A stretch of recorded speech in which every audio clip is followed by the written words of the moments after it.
I think the biggest thing is that, this team needed to improve in a couple areas off of last year. Obviously, it was team depth.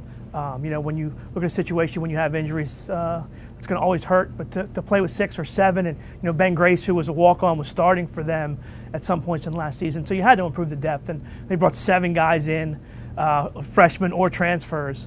And I think the biggest thing on the court is rebounding and somebody that can score. Obviously Rodney Elliott was going to be dependent on a lot last year to be that guy. Went down in game 1, but he needs some help, and I think they definitely went out and got some guys that can make a difference putting the ball in the basket. Well, he was tremendous. You look at this kid. He's not flashy. You wouldn't look at him and go, "Oh my gosh, this is the most athletic kid you've ever seen." But what he does bring to the table is he's strong, he's tough, and he's got a high basketball IQ. And I can picture a couple games last year. You look at the main game up there. He made some adjustments after halftime and really dominated the second half of the game. That just goes to show you, how smart of a player he is and what kind of things he can do on the court. But again, needs some help. And they brought some guys in. Coach Thomas done a great job. They talked about recruiting Baltimore. They brought Rodney Elliott in. He went all over the country to bring some of these guys in. Wisconsin, Cleveland, Texas. He went all over. They worked hard to get some of these guys in this year. I think the biggest thing for Coach Thomas has been that, it was a new experience for him being a head coach. And I think it took a couple years for him to learn how to do that. It's a little different when you're kind of watching the head guy and you got certain responsibilities. Then all of a sudden you are the head guy and, I have to do this. I have to do this. I have to talk to the media. I have to make sure my players are ready to play. I have to be a psychological guy as well. That's a big adjustment, and I think he's done that well.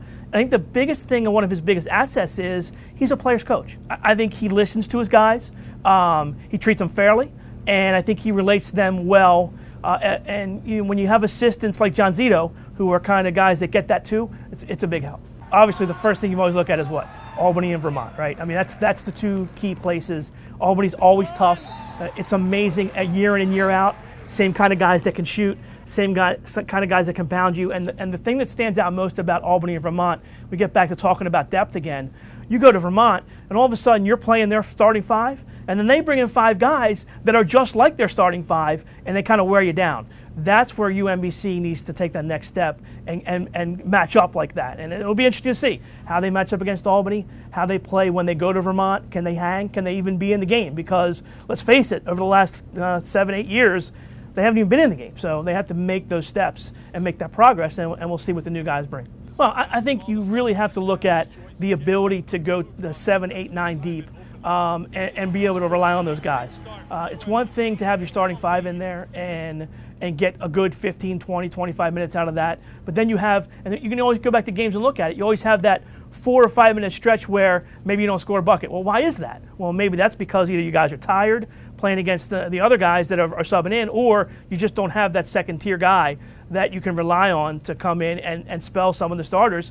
That you can't ask guys to play 40 minutes and be successful for 40 minutes. And it's a fine line. You look. I can point to many games over the last couple of years where UMBC's in it, they're battling, and all of a sudden you go through that 4 or 5 minute stretch of you don't get a bucket, and now instead of it being a close game, you're down 10 or 12, and you spend the rest of the game fighting to get back into it. Well, that's a big difference than what we saw in 07 and 08 with this team and being able to dominate. It was a disappointing year last year because that was really the first blow they had, was losing Rodney. He was out right after the Akron game, that first game of the season, and it was tough.